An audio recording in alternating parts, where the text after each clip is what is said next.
Como le habíamos anunciado, se encuentra con nosotros en el estudio Hamlet Almaguer, quien es abogado, consejero nacional de Morena, también es maestro en Derecho Procesal Constitucional. Y vamos a desmenuzar qué fue lo que se aprobó justamente esta madrugada en el Senado. Buenos días. ¿Qué tal, Miguel, Arlene? Hola, Gracias hola. por acompañarnos. Bienvenido. Estamos platicando que algunos medios de comunicación, como lo que trae el Universal en la portada, están vendiendo esta idea que con lo que se aprobó esta madrugada ya no se va a poder tocar la Constitución, que jamás se va a poder modificar la Constitución, y también se está vendiendo esta idea de que los ciudadanos van a poder solicitar un amparo, que ya no se les va a otorgar un amparo. ¿Es esto verdad? Bueno, hay que primero analizar, Miguel, cómo funcionan los sistemas de contrapesos en el país, y uno de estos contrapesos son los mecanismos de control constitucional. Y ahí, digamos, hay 5 en términos generales: amparo, controversia constitucional, acción de inconstitucionalidad, los juicios electorales, y el Ejecutivo también tiene un contrapeso, tiene un control, que es el poder de veto. ¿Para qué se diseñaron estos 5 mecanismos? Para que cuando existen normas secundarias o actos de autoridad, esto incluye normas generales, incluye, por ejemplo, clausuras, suspensiones, alguna notificación de una autoridad, multas y demás, contra actos o contra normas generales, ya sea leyes, acuerdos o reglamentos, que vayan en contra del texto constitucional, los ciudadanos tengan un mecanismo de defensa. Todo eso sigue vigente. Okay. En contra de normas secundarias o en contra de actos de autoridad, los ciudadanos se van a poder amparar. Y esto es importante porque lo que se modificó ayer en el Senado de la República tiene que ver con una interpretación maliciosa, facciosa, que han tomado recientemente jueces, magistrados y ministros, que creen que la Constitución puede ser inconstitucional, y eso es un absurdo. La Constitución es la Carta Magna, está por encima de todos los poderes, está por encima de todas las normas y de todos los actos. Y por supuesto que el poder constituyente, que está establecido en el artículo 135, el constituyente permanente, que se compone por mayoría calificada de Cámara, de Senado y la mitad más una de las legislaturas locales, lo pueden modificar. Y el fundamento también político, ideológico, filosófico que está en nuestra Constitución está en el 39, y es el ejercicio de la soberanía popular. Y el pueblo tiene en todo tiempo el inalienable derecho de alterar o modificar su forma de gobierno. Entonces, por ejemplo, la Constitución dice que hay 500 diputaciones en el país. ¿El pueblo puede determinar el próximo año que en lugar de 500 sean 400? Claro que sí. ¿El pueblo puede determinar que el Senado tenga 96 en lugar de 128? Claro que sí. El pueblo puede determinar que en lugar de una presidencia unitaria tengas un vicepresidente, pues en algún tiempo nuestra república tuvo presidencia y vicepresidencia. Y eso se ha cambiado en nuestros 200 años de historia de vida independiente. Entonces, estas modificaciones son naturales en un sistema en el que además la sociedad va evolucionando, y lo acabamos de ver con las reformas constitucionales que impulsó el presidente López Obrador, que son su legado, y que ahora también la presidenta Sheinbaum pues está encaminando ya en el Pleno del Senado o en el Pleno de la Cámara de Diputados. Por ejemplo, ayer también se votó la primera iniciativa constitucional de la doctora Sheinbaum, presidenta constitucional, sobre la igualdad sustantiva para las mujeres. Ok, queda claro. O sea, sí se puede tocar la Constitución, el legislativo lo puede tocar, un ciudadano va a poder solicitar un amparo si así lo necesita, y también queda claro que un juez no puede otorgar un amparo contra una reforma constitucional. Eso es lo que quedó claro. Fue lo que se aprobó. Es correcto. Y que además ya está en el artículo 61, fracción primera de la Ley de Amparo, que todo el pueblo de México conoce, gracias a ustedes, a los medios públicos, gracias a la presidenta constitucional que lo ha reiterado en sus conferencias matutinas. Y parece que en todo el país los únicos que no entienden lo que dice el artículo 61, fracción primera, pues son estos jueces, magistrados y ministros de la Corte. Y justo hablando de esa interpretación que a veces pues parece que está a favor de unos cuantos, que deja mucha deuda al pueblo de México, está este caso específico de la jueza Nancy Juárez Salas. Muy conocido este caso, la presidenta ha salido a hablar al respecto en varias ocasiones. Aquí usted podrá ver en pantalla. Esta es la carta que hace, bueno, al menos la determinación del Senado de la República. Si por acá lo pueden enfocar.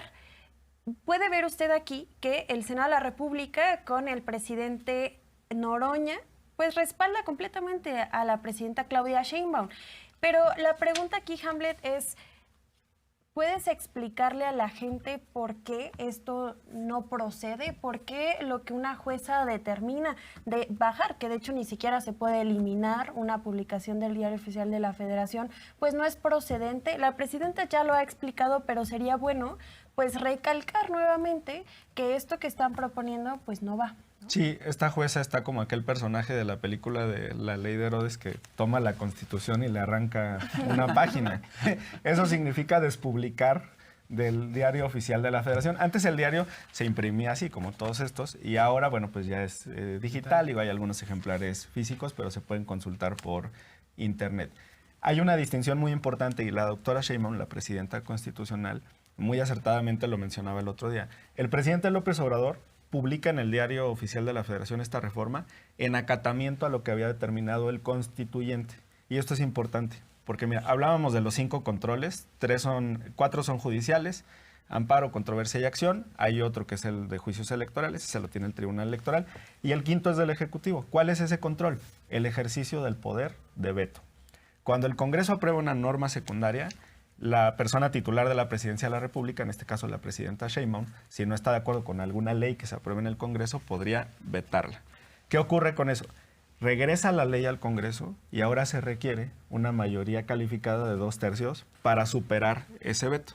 Eso es en normas secundarias, ordinarias. ¿Qué pasa con las reformas constitucionales? Ya pasó con 2/3 de los votos de la Cámara de Diputados, del Senado y las legislaturas locales. Entonces, los tratadistas dicen el veto en reformas constitucionales nace vencido. O sea, ni el Ejecutivo ni el Judicial pueden controlar los actos del poder constituyente permanente. Y esto desemboca en algo muy relevante. Cuando le llega una reforma constitucional a la presidenta de la República o al presidente López Obrador en su tiempo, no podían decidir si publicarla o no, porque ya no tienen ese poder de veto. Lo único que tienen que hacer es promulgarla y enviarla al Diario Oficial de la Federación para su inmediata publicación.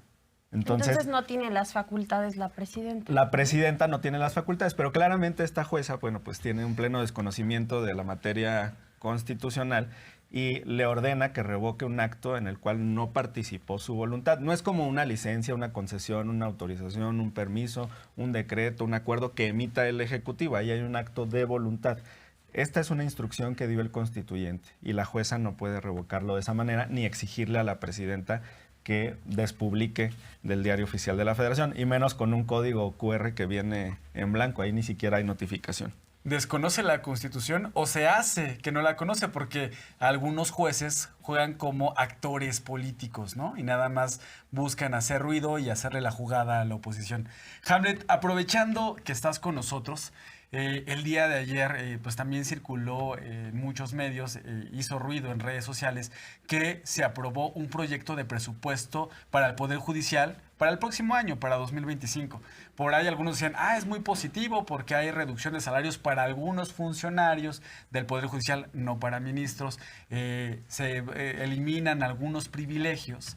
Pero también llama la atención que se está contemplando presupuesto para los fideicomisos del Poder Judicial, fideicomisos que la reforma al Poder Judicial contempla que sean eliminados, y son fideicomisos que se utilizan para que los altos funcionarios del Poder Judicial tengan privilegios y prestaciones excéntricas que no tienen otros trabajadores. En el gran grueso de trabajadores del país no tienen esos privilegios que resultan ofensivos para muchas personas. Sí. ¿Qué se puede hacer en este caso para que se pueda hacer que se valga lo que dice la ley, que se haga, que se cumpla la reforma del Poder Judicial? Uh-huh. Este presupuesto tiene que pasar al legislativo. Sí. ¿Quién lo va a aprobar? Ahí se puede ver, obligar al Poder Judicial que cumpla y que elimine los fideicomisos. Uh-huh. ¿Qué sigue? ¿Qué puede pasar ahí? Bueno, para explicarle un poco a nuestra audiencia, por el principio de división de poderes, el Poder Judicial tiene la facultad de realizar su proyecto de presupuesto sin uh-huh. que intervenga otro poder. O sea, no, el presidente de la República, por ejemplo, no puede modificar lo que le está mandando el Poder Judicial al Congreso, pero la Cámara de Diputados sí. Entonces, estos números los hacen ellos solitos, los jueces, magistrados y ministros, y se divide en 3 el presupuesto del Poder Judicial. El primer ramo es el de la Suprema Corte, que se dio a conocer ayer, que en términos redondos está en 6,000 millones de pesos. Y eso significa que no hay una reducción con lo del año anterior, se queda prácticamente igual. Y entonces no hay suficientes medidas de austeridad porque si no veríamos de manera inmediata este ajuste. El segundo componente es el presupuesto del Tribunal Electoral. Cuando hay año electoral con elecciones concurrentes y demás, suele incrementarse y luego baja de manera notable. Y el tercer elemento, que es el grueso, es el correspondiente al Consejo de la Judicatura Federal. En números redondos, Consejo, Corte y Tribunal Electoral tienen un presupuesto conjunto cercano a los 80,000 millones de pesos. Entonces, sí es muy importante lo que está pasando con la Corte, pero hay que poner el ojo en los tres segmentos. Okay. ¿Y qué hemos visto en lo que ha mandado la Corte con los desgloses que están en redes y de algunos documentos que nos han hecho llegar? Bueno, que hay algunas partidas que se ajustaron, por ejemplo, en el caso de bonos de riesgo y en aguinaldos, pero hay otras, como por ejemplo los seguros de gastos médicos privados y los seguros de separación individualizada, que se mantienen vigentes en su propuesta. Esto lo tiene que revisar todavía la Cámara de Diputados. Que sugiero muy respetuosamente que hagan mis compañeras y compañeros de movimiento que forman parte de nuestra bancada en la Cámara de Diputados, que le pongan lupa al presupuesto del Poder Judicial y que contrasten lo que está pidiendo la Corte, el Consejo y el Tribunal Electoral contra lo que establece la Constitución, incluyendo las reformas que se hicieron en materia judicial y lo que establece el artículo 10º transitorio para los trabajadores, ¿no? Que se respetan sus derechos y eso. Pero no estamos hablando ahí de los ministros, estamos hablando de pues, los actuarios, los secretarios y demás. Entonces, con esta lupa y con dos visiones de los mandos altos y de los trabajadores, la Cámara tiene que revisar partida por partida. Ok, entonces existe esa posibilidad de que los legisladores busquen la forma de que se cumpla la reforma del Poder Judicial. Ahí buscar que los ministros se aprieten el cinturón y que entiendan la nueva realidad. Sí, y te digo algo, el año pasado, cuando analizamos a profundidad el presupuesto que se está ejerciendo este año, propusimos al interior un grupo de legisladores que de Morena, por supuesto, que se redujera el presupuesto del Poder Judicial Federal en su conjunto en más de 10,000 millones de pesos. Luego ya lo que se determinó fue una reducción de 6,000 millones, que de todas maneras es un ajuste importante y que alcanza pues para muchas otras cosas y necesidades del pueblo de México. Pero yo quiero decirle a mis compañeras y compañeros que hay margen todavía para reducir el presupuesto del Poder Judicial Federal y ojalá que lo revisen partida por partida. Hamlet, en temas políticos, más que nada mediáticos, han hecho mucho ruido en decir que la presidenta está desacatando, pues ¿desacatando qué? ¿No? Esa sería la pregunta. Más bien, si nos vamos en ese sentido, pues sería el INE que no está cumpliendo sus funciones ante el tribunal. ¿Qué le dirías a la gente respecto a este tema? Bueno, que los integrantes, digamos, de los poderes en este momento están encontrando un desafío y tienen que elegir entre acatar la Constitución o acatar a quienes intentan violar y atentar contra la Constitución. Entonces, si a mí me ponen una suspensión inconstitucional y por el otro lado me ponen el texto constitucional, yo opto por el texto constitucional. Y aquí quiero felicitar dentro de este segmento a los magistrados de la Sala Superior del Tribunal Electoral, uno de los cuales, por cierto, en la sesión dijo, a ver, yo no voy a juzgar si me gusta o no me gusta lo que está en la Constitución. Es el texto constitucional y se tiene que acatar. Y entonces emite su sentencia a mitad de semana diciendo no se pueden suspender los actos del Instituto Nacional Electoral y esa es la luz verde para que el INE camine. De la misma forma, en la primera sesión de instalación de este proceso electivo del 2025, una de las consejeras dijo, a ver, hay un principio que se llama lealtad constitucional y yo tengo que acatar lo que dice el texto de la Constitución. Eso mismo está haciendo la presidenta Sheinbaum con estas órdenes pues, ridículas y sin sustento para que quite la publicación del Diario Oficial de la Federación y eso tienen que hacer todas las personas que están involucradas en este proceso electivo. Muchísimas gracias, Hamlet. Fue un gusto tenerte por acá explicándole a nuestra queridísima audiencia más al respecto. Nos encantará tenerte de nuevo y bueno, para más información, sé que estás muy activo en redes sociales, en tu Twitter, por ahí que te siga la gente, para que sigan informándose de lo que está pasando en el Poder Legislativo, pues con estas reformas que están revolucionando pues al país. Muchas gracias, Arlene. Estamos a horas o días de que se elija, por ejemplo, a la nueva persona titular de la Comisión Nacional de Derechos Humanos. Hoy comparece en el Senado de la República, en estas visitas que tienen todos los aspirantes, la presidenta actual de la comisión. Entonces será una de las siguientes votaciones relevantes en el Senado de la República. Me da mucho gusto estar con ustedes. Estaremos al pendiente, Hamlet. Muchas gracias por estar por acá. Gracias. Vamos Muchas a lo que sigue. gracias.